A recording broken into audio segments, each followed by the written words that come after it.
Pizza from a takeaway is nice, but homemade pizza is just superior. So let's make white sauce chicken pizza in the air fryer. I've got ½ kg of boneless chicken here, yogurt, cream. I'm gonna add some oregano, paprika, coriander powder, black pepper, red chili flakes, garlic granules, salt, oil. Mix everything. Chicken in. This is gonna go in the air fryer, 200 degrees Celsius for about 20 minutes. I've got 3 cups of plain flour here. I'm gonna add a tablespoon of instant dry yeast, 2 tablespoons of oil, sugar. Mix it. Knead a soft dough with warm water. I've wrapped the dough. Now I'm gonna let it rise until it's doubled in size.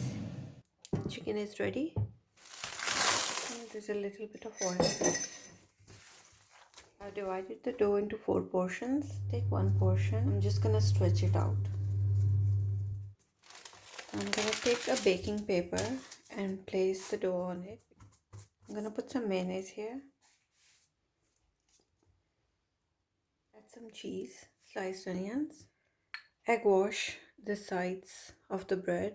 Put some garlic granules on it, fried parsley, and some red chili flakes. I have preheated the air fryer for about 10 minutes at 200 degrees Celsius. So this is very hot. I'm just gonna place this in the air fryer like that. This is gonna go in the air fryer 200 degrees Celsius for about 6 to 7 minutes. This is ready.